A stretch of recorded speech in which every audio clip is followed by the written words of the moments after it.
Welcome inside Jaguar's highly technical special vehicle operations facility, where today we're going to be taking the covers off a car that truly rips up the rulebook. A car that's been inspired by Jaguar's rich racing history, and a car that's going to be raced by millions of fans in Gran Turismo. It is, of course, the Jaguar Vision GT SV. But before we take a look at that, we need to start at the very beginning, and who better than to talk to us about Jaguar's rich racing history than the team director of Jaguar Racing, James Barclay. James, welcome to you. We're shortly going to be looking at the new car, but let's start at the very beginning. Where did some of the inspiration come from?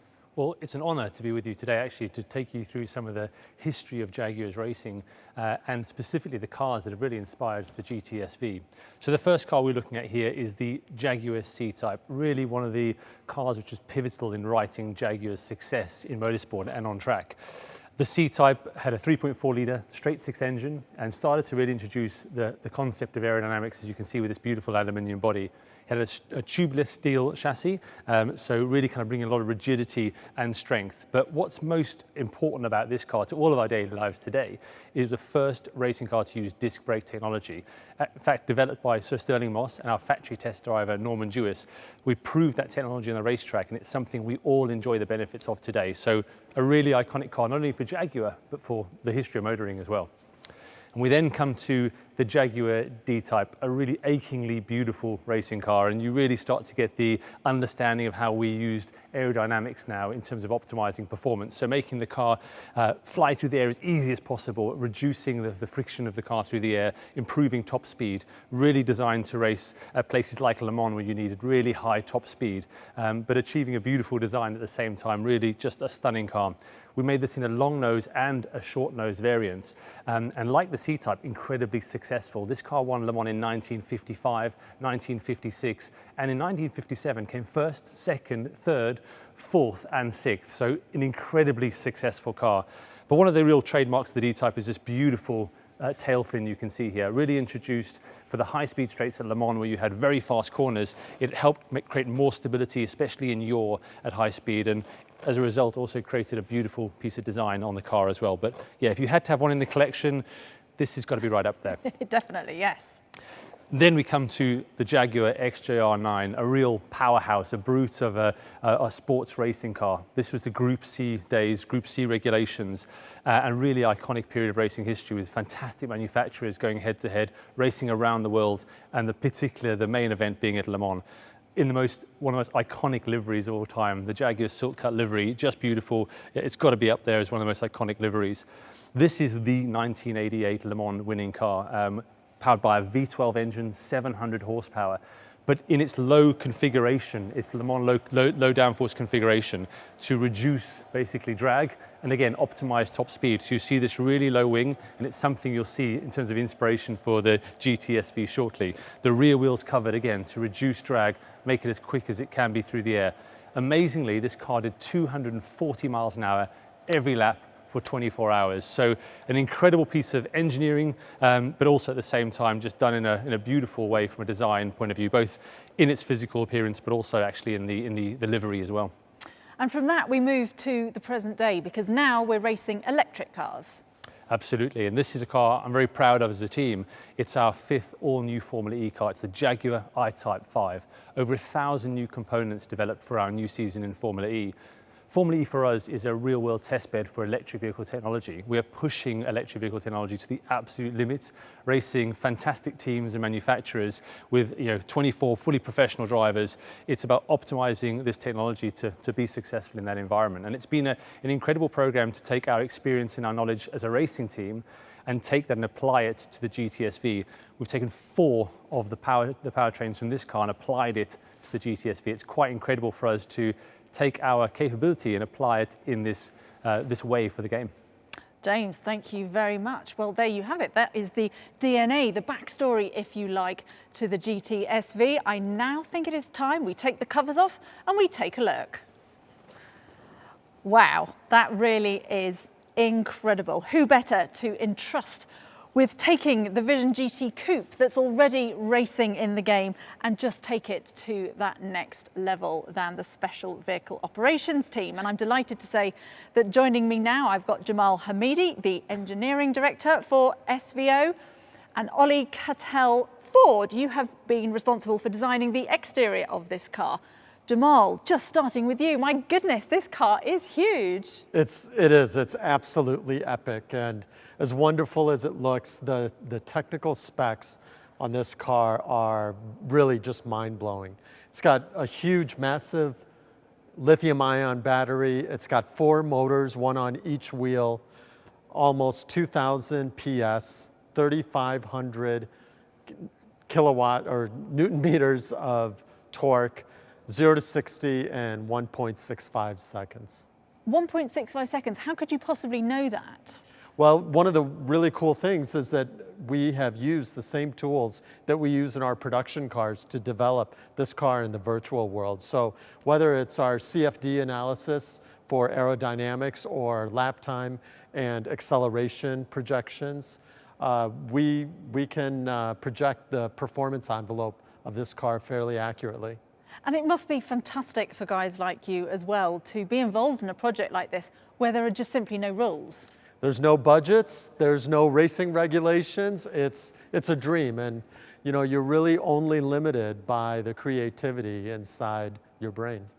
And talking of creativity, Ollie, wow, I mean, you have designed an absolute stunning car here. I mean, where did you start with a project like this? Yeah, thank you, Amanda. Obviously, it's a massive team effort to create something like this. And the starting point for this car was the Gran Turismo Vision Coupé that we released last Christmas sort of time.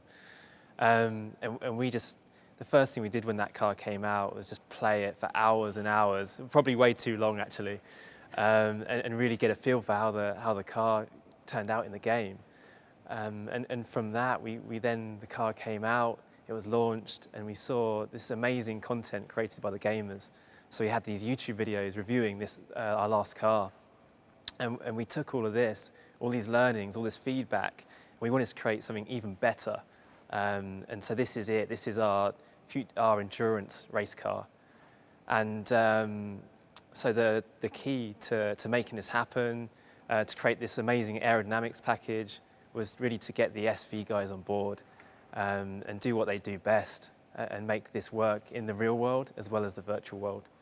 Now, I mean, it's a stunning piece of work, but we can't talk about what the car looks like without mentioning this absolutely enormous rear wing. Yeah, I mean, that's it. That's the first thing you notice from the last car is this big rear wing. And we love this design theme that my colleague Julio created. And it's the idea that you have the sculpture from the body side of the car runs through to the aerodynamics package. And so we took that and we worked with the SV team to actually get these real world aerodynamic sections and make it really work. It looks absolutely incredible, and the livery as well is beautiful. It's a sort of circuit board, is it? Yeah, so obviously we're so inspired by our Formula E and electric racing series. And so we really want to celebrate that with this sort of electric circuit board livery.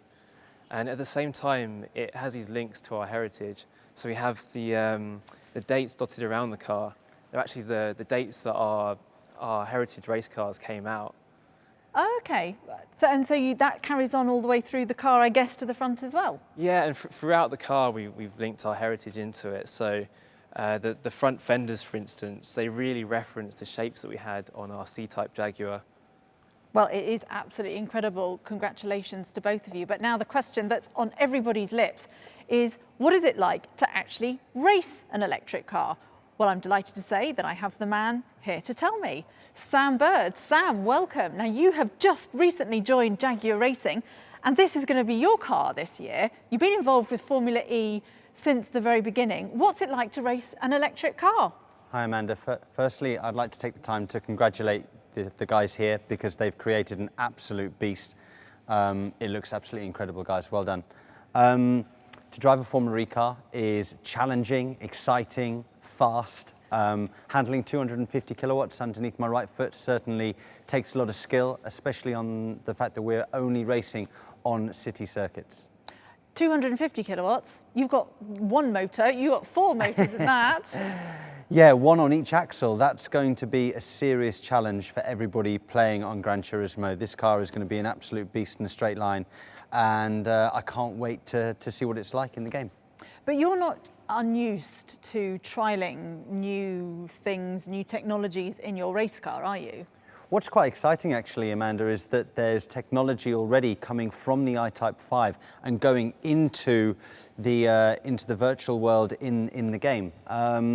There's a fibre called Type Fibre that we've used in my race seat for this season that is actually used in this car as well, which is really, really exciting. The fact that Jaguar is using, real life and going to futuristic projects.